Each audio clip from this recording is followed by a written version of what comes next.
Shalom, I want to give all praises, glory, and honor to Yahweh, Ba'ashim Yahweh Shai, Ba'ashim Kakodash, the double honor star elders and apostles of Great Millstone that taught us his truth, peace, love, and salutations to the hopeful like Akim, teaching and preaching his truth with all righteousness and sincerity. Lord willing, this lesson be edifying through the spirit and power of Yahweh Ba'ashim Yahweh Shai. All right. And as always, our lessons, our sit downs, our street speaking is for the remnant, the elect, the Israel of the Most High, unto you as the gospel preached. And as always, our focal point is prophecy, which when you read in Revelation chapter 19, verses 10 on down, goes into the prophecies or the testimony of our Lord Yahushua. And when you get into the prophecies, it speaks about how the Lord, which his name is Yahweh, and his only begotten son name is Yahushua, is going to send plagues into Egypt as before. And we know that America is under different titles in the prophecies. You know, you have the virgin daughter of Babylon, which Esau rules the world in wickedness. So ultimately, he's the king of Babylon. All right. So you got the virgin daughter of Babylon. You have Egypt. You have the great city. You have the whore. All right. And we can, go all day listening to these various titles of America, in the scripts. But one interesting thing is that a lot of correction officers are abandoning their positions at these prisons. And that's going to spell disaster in the cities. Because if there's staffing shortages, they call it a prison staffing shortage crisis at these jails, all throughout Babylon the Great, then that's going to be a trickle down effect. All right. If there isn't enough guards to watch over prisons, then they're going to slow up with having law enforcement handle particular things in the cities, the neighborhoods, in the valleys. All right. And, crime will intensify, So I'm going to play this video here. It's 6 minutes, almost 7 minutes long. And then we're going to see what we can bite off of it. And then, of course, go into the prophecies. And then, we're going to end out. So tune in, Aki. And federal level, they are seeing correctional officers leave en masse. As Kelsey Kernstein reports, it's leading to some serious responses at the state level. Kelsey? Yeah, Adrian, this is a big problem. Prison work. And I want to, also mention something too. Feminism can only work in a functioning society. All right. If the prisons are suffering staffing shortages, and as I was mentioning, there's going to be a trickle down effect where, police isn't going to be responding to, a lot of crimes that's going on in the inner cities. We see what's going on with Illinois, with them passing certain laws to where, they're doing a catch and release. If somebody is caught doing a crime, they're caught, booked, and then they're released. And then, they have to come back, and get found out if they're guilty or not guilty.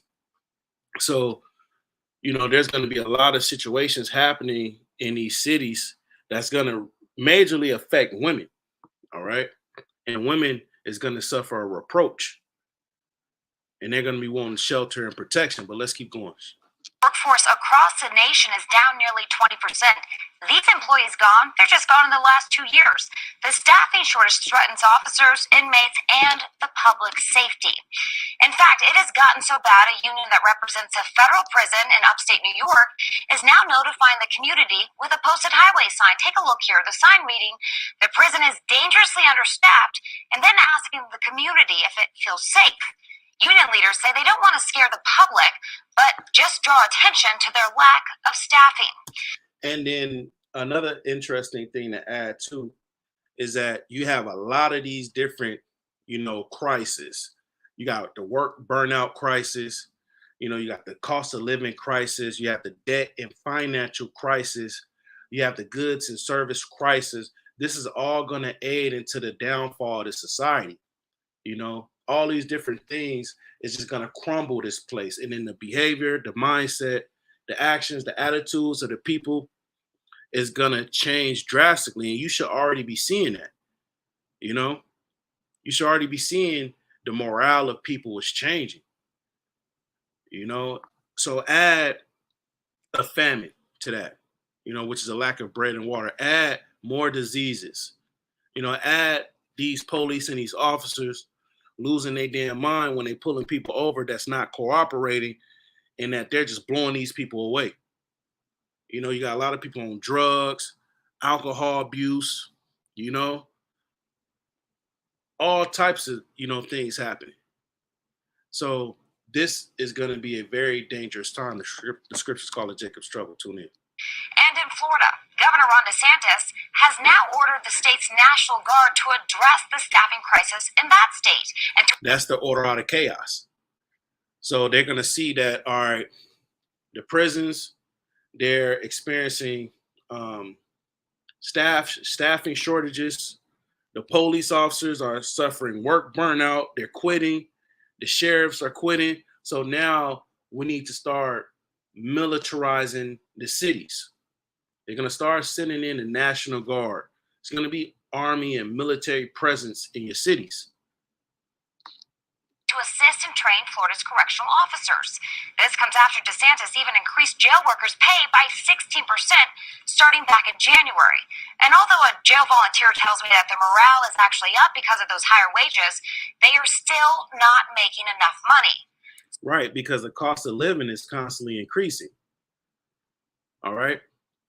So as long as the cost of living is increasing, the amount you paying for rent is increasing, you know, and if you're in the market to buy a house, you can completely forget about that, because with the feds raising these interest rates, it makes it harder to get loans from the bank, whether it's auto loans, whether it's home loans, business loans. It makes it tough to get loans. And if you do get a loan, you know, the interest rates is ridiculously high. So, you know, the money in this economy ain't the money that it used to be, you know. So even if you are getting a 5-10% raise, it's not keeping up with inflation. So, you know, people is getting into a position where they paycheck to paycheck, they're not making ends meet. You know, these guards, these correctional officers, they probably got to pick up a second job. You know, they're probably sleeping on a job. And then when they get in work in these prisons, you're basically in jail all day. You understand? And we won't get to the precepts, but you're basically in jail all day. So that, you know, after a while has an effect on a person's mental. You know, they're getting disrespected by these, you know, inmates, and they seeing all kind of wild shit. All kind of, me personally, I've never been to jail, but from the stories I've heard, all types of wild shit happen behind bars.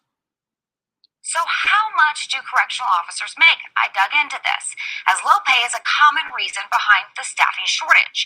Now, the average pay in Florida is $38,000 after DeSantis increased pay. But across the nation, the median average salary of a jail worker is just more than $48,000, ranging between $38,000 and $58,000. A correctional officer in the Los Angeles area makes just more than $54,000. And right here in Chicago, the median average is just more than $51,000. And that ain't shit. You know, $54,000 a year, you know, that's roughly about, what, $2,000 every 2 weeks, maybe $1,800 every 2 weeks. They probably get end of the year bonuses and incentives. You know, they probably get an end of the year check. But $1,800, you know, every 2 weeks, or $2,000 every 2 weeks, roughly about $4,200 a month. You know, when you add, you know, this and that to it, that's really nothing. You know, you can earn that, you know, Ubering, you know, doing the app share, the app-based jobs, the ride share jobs. Let me see. Yeah, you can earn that, off the app-based jobs. But here it is, you putting yourself in danger. Some of those inmates, they rise up and they, kill those correction officers. So it's really not worth it. The stress, the different things you got to deal with at work and bring back home, to your family. And you already know the overtime is crazy, mandatory, OT, mandatory, work the weekends. So these officers are like, shit, to hell with that. Now, the argument stands that someone can make just as much money working at, say, Target or Starbucks. Come on now. Person working at Target or Starbucks is making the same amount as you with less stress and probably got the weekends off and holidays off, Making the average of $50,000. So why would anybody want to work in this type of climate of working in a jail? Or a prison where you might be dealing with very violent offenders and just the working conditions themselves being horrific. Adrian, I worked that Alabama inmate escapee story. I walked through that prison. I could hear the screams, the cracks on the wall. They're complaining of getting spit at. It is a scary job, and to be not paid that much money. Man, terrible working conditions. Now, let me get a precept real quick. We're going to go to 2 Esdras 15. It deals with end time prophecy. And 2 Esdras 15, 2 Esdras 16, Jeremiah 30, various, chapters in Revelation. We constantly go into them because this is the time and season that we're in. So we're going to hit the point. You want to read, let me hit the first verse and then we're going to go down a little bit and just kind of skip around. It says, behold, speak thou in the ears of my people the words of prophecy, which I will put in thy mouth, saith the Lord. So this, what you're experiencing with the men of the Lord, bringing out this truth, this is divinely inspired from Yahweh Ba'Shem Yahushua. The Lord has put these words in our mouth to speak in the ears of his people, which the Lord's people are the Israelites, the people that the Lord have made a covenant with through sacrifice. All right. So our conversation should be prophecy. And even Apostle Paul, which he was an Israelite of the tribe of Benjamin, he was set up to teach the scattered Israelites that were among the heathen, the doctrine of Yahushua. All right. And when they were scattered among the heathen, those Israelites took on those heathenistic ways. So therefore, there were Gentiles in the flesh. And one of the things he said is, you want to choose charity, but of all, you want the gift of prophecy, roughly paraphrasing. So the best gift is prophesying. So when we scroll down to the 5th verse, it says, behold, saith Yahweh, I will bring plagues upon the world, the sword, famine, death, and destruction. Now, destruction is destructure. So the structure of this place is going to change. You being able to pick up the phone and call 911, get the law enforcement there to aid you with whatever emergency situation you're dealing with, that's going to be a thing of the past. Getting locked up in prison and all that, that's going to be a thing of the past. Because in all actuality, Esau, he needs the chaos, the uproar, the sedition, so he can come down, with his military. Because these cops, the sheriffs, the correctional officers, they're gonna be in a position where, like we experiencing on the report, they didn't have it with their jobs. So Esau is gonna need men that's not that has a military mindset. These peace officers and all that, Esau don't need them. He need men that's gonna really bring that pressure in these neighborhoods. Because in 2 Esdras 16, it speaks about he shall be like madman, sparing none. 9 times out of 10, that's not talking about your neighborhood police officer, your neighborhood sheriff. That's talking about military men. As it says here, the sword, famine, death, and destruction. So the Lord is going to bring these plagues. Now, plague, I got the definition pulled up. You may not be able to see it on your end, but it says a contagious bacteria disease categorized by fever, blah, blah, blah, blah, blah, disease, sickness, bubonic plague. Yeah, so a plague is something that's dangerous to you. All right. And it's just not limited to diseases. And it gives some examples here, the sword. So it's going to be a lot of killing, murder in the streets. All right. People rising up with bats, chains, pistols, shotguns, revolvers, Marvitel cocktails. Motherfuckers getting choked out. All right. Strong arm robbery, people getting beat up. Then famine, lack of bread and water. These grocery stores of scripture speak about how the full storehouses shall be immediately be found unsown. So that's your famine right there. And then death. Our Lord Yahushua spoke about in the last days there shall be famines. So he also reiterated this same message here. And pestilences. So that's going to bring a lot of death. And a lot of death is going to come from the sword and the famine. It's going to be so much death out here. There's not going to be a man to comfort these dead bodies. So call in the morgue, call in the coroner to come pick up, these dead bodies that's out here in the streets. That's not going to be an option. So that's going to cause more diseases. And then, like I mentioned earlier, destruction. Verse 6, for wickedness have exceedingly polluted the whole earth. When you read in Isaiah 24, it speaks about the earth languished and fadeth away. The world languished and fadeth away, roughly paraphrasing. So the whole world is just getting worse. And it's getting worse through the actions of the people that's inhabiting this place. And it starts off with Esau. And all that wickedness has spiritually mounted up to the heavens, and shalom to the Akim and the Akwaf that's tuning in and watching. So continue on, it says, for wickedness have exceedingly polluted the whole earth, and their horrible works are fulfilled. So, the Lord is going to bring these plagues. Now let's get back to watching the rest of this video and see what else they bring out. Tune in.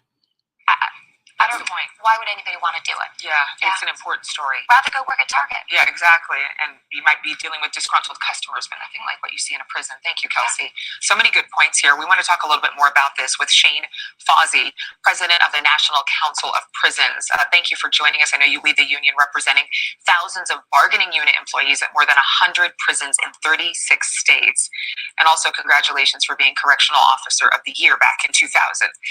But this is so... It doesn't make any sense. The Bureau of Prisons, they've seen 3,000 officers leave in 2021. Another 3,000 are set to quit or resign this year. So when you think about what's big numbers, major numbers happening day to day in prisons, how much is that impacting the climate? So the morale in general of the staff across the Bureau of Prisons has declined substantially, especially when you come from a 2-year pandemic where at one point we were first responder heroes, and now it's like we're the forgotten profession of law enforcement. With overtime has skyrocketed, mandatory overtime is out of control at most of our high security institutions and across the country. You're just seeing this decline in morale. General environmental conditions are declining too. So with the decline of morale, that means their attitude at work has changed. And as I was mentioning earlier, you should be seeing that, yourself. When you go to the grocery stores, people aren't as friendly. You got a lot of people who are, experiencing, what is it called? Road rage. We see it at camp. When we're out there teaching and preaching on the highways and the byways, people was honking their horns, talking shit out the window. Some instances, people was throwing bottles and stuff at people. So when you introduce that mindset to the prison world, they already look at Jake that's in the prison, which the Blacks and Hispanics and Native Americans overpopulate these prisons all throughout the nation.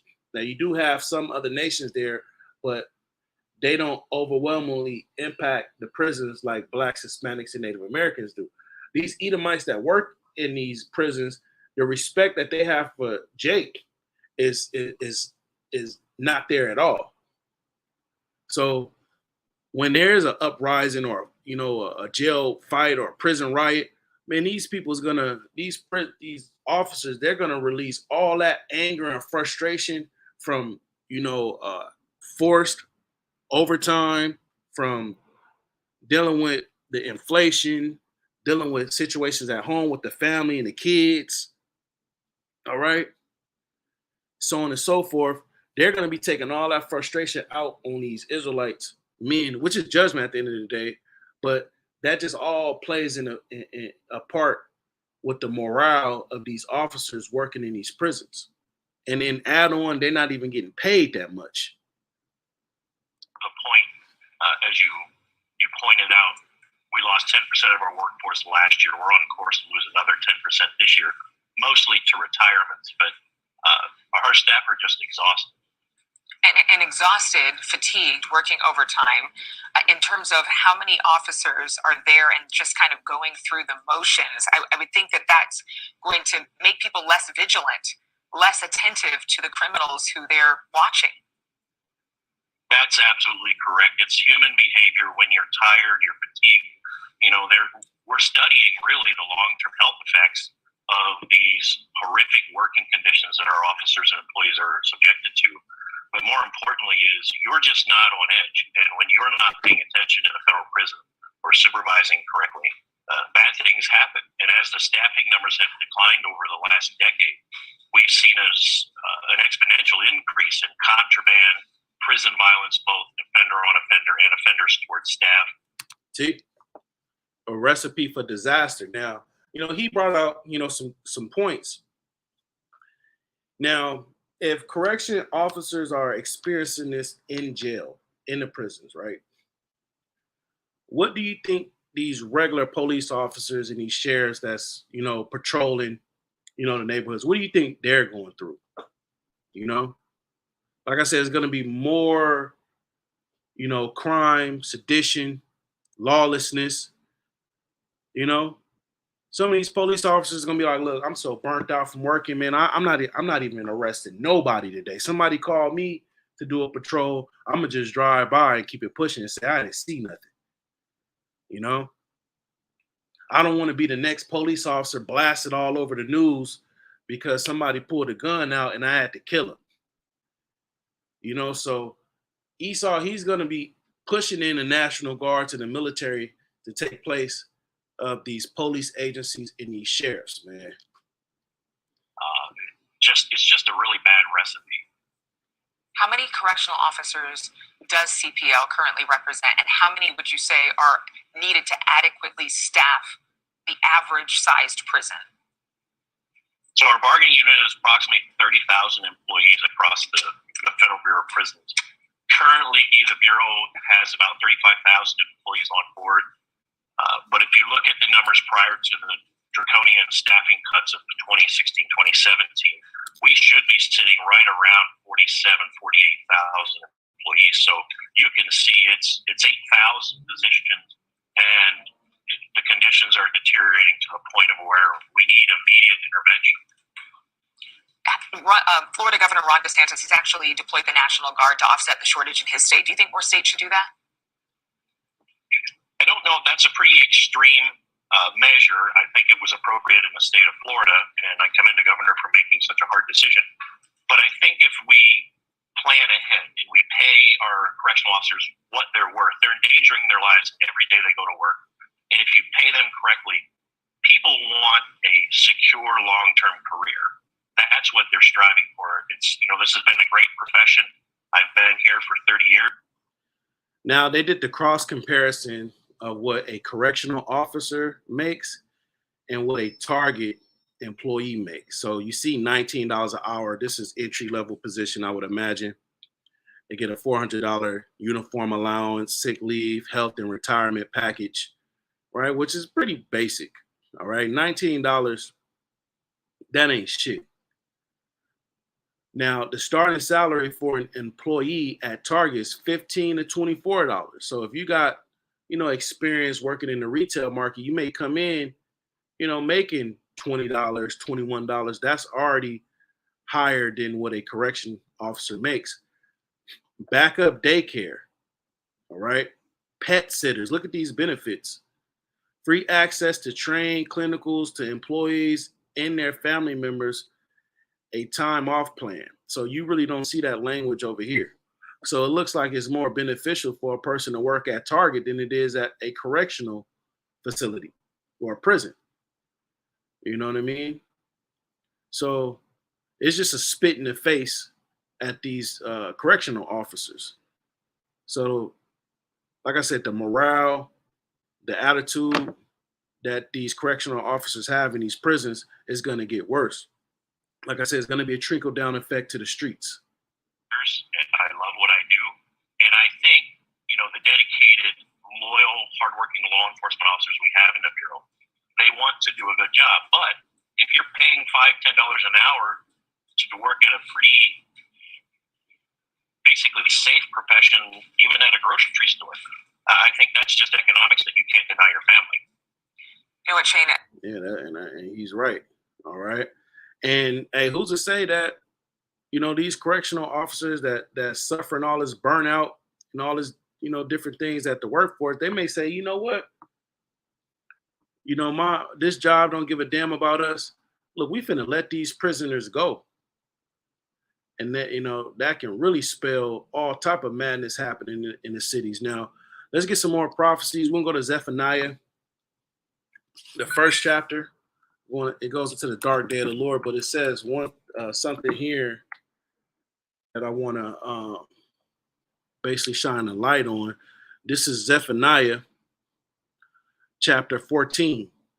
Zephaniah chapter 1, verse 14. The great day of Yahweh is near. It is near and hasteth greatly. How do we know that the great day of the Lord is near?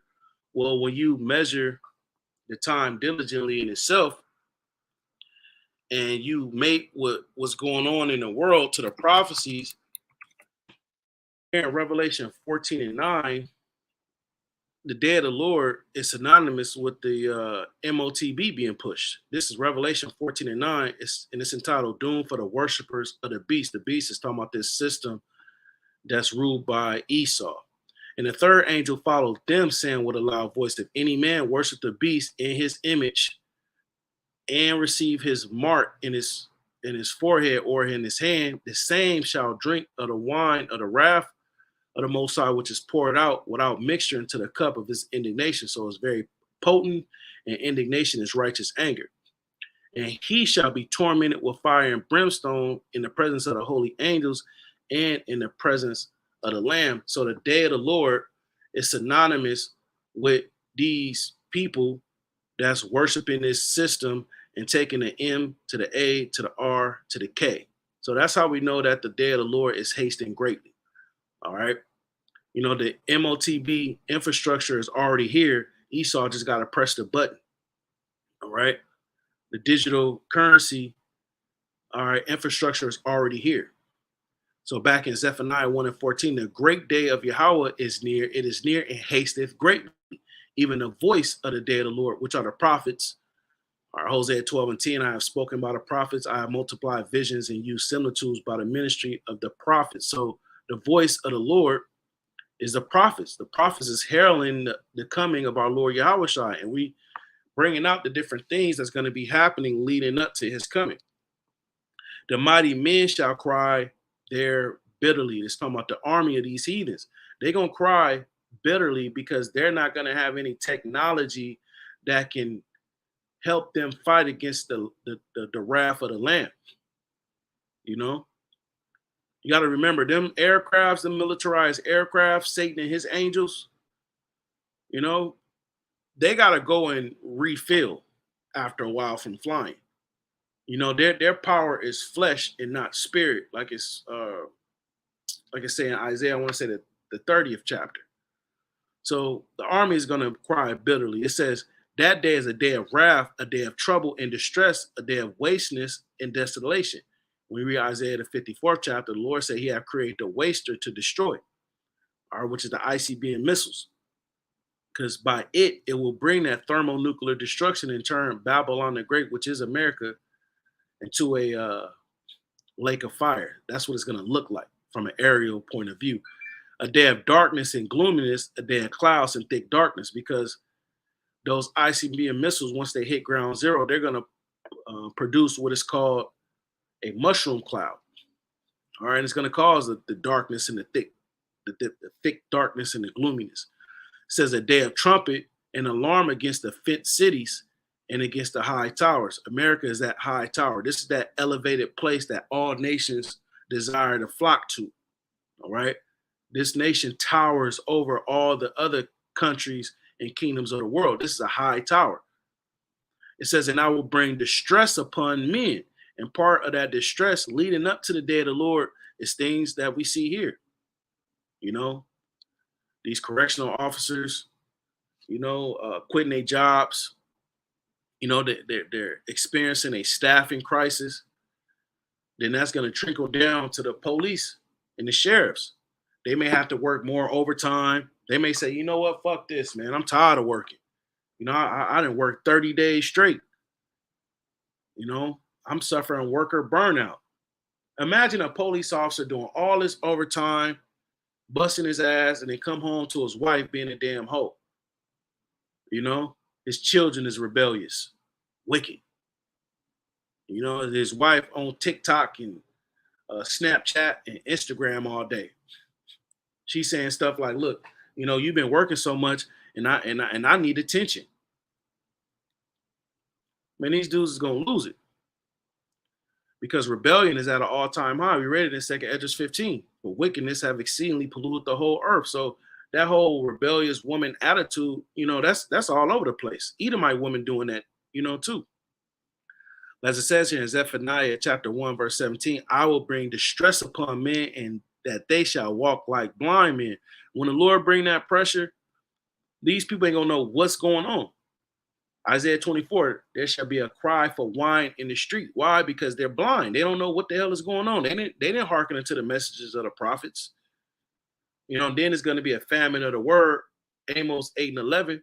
So these people ain't going to be able to get their questions answered. So they're going to be blind. What's going on? It's just all anarchy. Add a power outage to that. Add the communication systems down, the cell towers.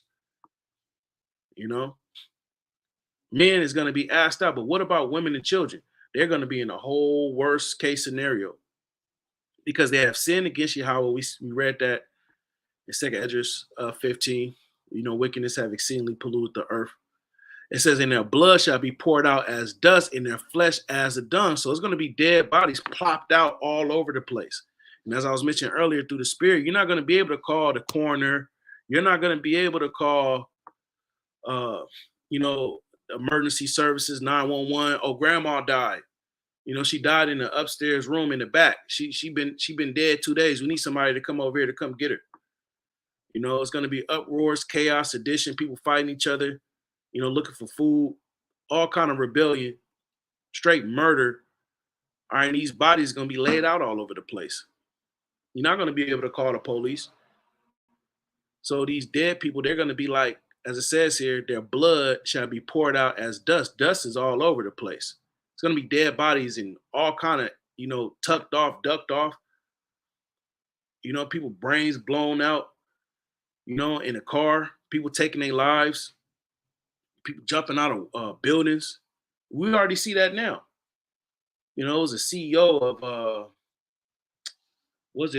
Bed Bath and Beyond, I want to say. He jumped out of the window and committed suicide. You got to do your research, but a lot of these big wigs, these CEOs that work for these companies, once these companies fail, they go and commit suicide. So all these people that's invested into Babylon the Great and they see it changing and things ain't what it used to, there's going to be all kind of people committing suicide, dying and falling on a sword. And their flesh as the dung, bird shit, dog shit all over the place.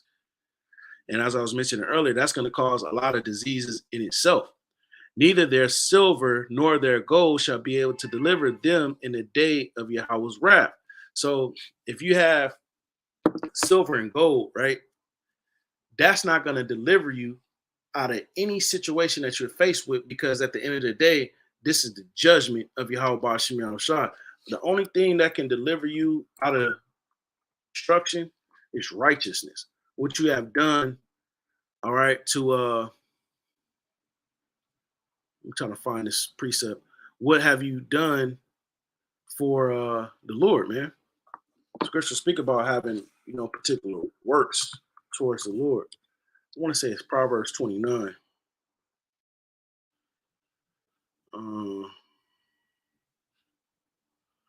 Speak about righteousness delivered from death. Righteousness from death. See if that come up. You know how the blue letter is. Yeah. Proverbs 11:4. Proverbs was written by Solomon, son of David, king of Israel. Riches profit not in the day of wrath. So silver and gold, you got all that substance, food hoarded up. You got you a doomsday prepper kit. You got you an underground bunker. That may be looked at as riches. But in the day of the Lord's wrath, that's not going to profit you. Meaning it's not going to be beneficial for you because man's goings is of the Lord. If it's time for you to go, it's time for you to go, no matter what you got. But as it says here, but righteousness delivered from death. So a lot of death is coming. So you want to be storing up riches in heaven. You want to, present your bodies a living sacrifice, be out there teaching and preaching, women be in order, under your husband. Or if you don't have a husband, you continue to watch, you get built up, you ask for increase in faith, and, have some particular works towards, a camp, whether you bringing waters, you sewing up garments, you bringing some financial support. And back to the men, you got to be out there putting on your Hawashai. That righteousness, as it says here, it'll deliver from death. The righteousness of the perfect shall direct his way. The righteousness, that's your actions and things that you do towards the Lord. All right. And your way will be directed because the Lord will be your guide. He'll lead you during this time of trouble. It says, but the wicked shall fall by his own wickedness. So if you an unrepentant sinner, all right, because wicked, that's Esau, Edom ultimately. But as is written in Jeremiah 5, from among my people I found wicked men. So these wicked Israelites, they're going to fall by their own wickedness because when Jacob's trouble happened, it's going to be all kind of, chaos and anarchy going on in the neighborhoods and famine. You're going to have men running up in people's houses, invading one another. They're going to be running to these stores. They're going to be stealing shit, killing people. They're going to fall by their own wickedness. Why? Because that what a man soweth is that what he shall reap. Just because it's Jacob's trouble don't give us permission to be all out here hunting and going wild and crazy, killing people. So this is going to be a trauma trouble. We're going to have to wait on Yahweh Ba'Shem Yahushua to feed us. Like I said, you still got to keep the law the best you can. Thou shalt not steal, thou shalt not kill, so on and so forth. The righteousness of the upright shall deliver them, the works that you have done towards Yahweh Ba'Shem Yahushua. But transgressors, the wicked, these wicked Israelites, shall be taken in their own naughtiness. Man, Jake going to be extremely naughty during the time of Jacob's trouble. So let's finish off here in Zephaniah 1:18. It says, neither their silver nor their gold shall be able to deliver them in the day of the Lord's wrath, but the whole land, Babylon the Great, shall be devoured by the fire of his jealousy. The fire is the second death. For he shall make even a speedy riddance of all them that dwell in the land. So the Lord bringing destruction. All right. And then leading up to that ultimate destruction, there's going to be all kind of, things happening. So continue to stay watching, be vigilant, pray that the Lord give you endurance for this time that we're approaching, because it's going to get wild and crazy out here. So Lord willing, you are edified through the spirit and power of Yahweh Ba'Shem Yahushua, the true names of the Heavenly Father and his only begotten Son. And as always, double honors to our elders and apostles of Great Millstone that taught us his truth. And Shalom, Wahaba Babal.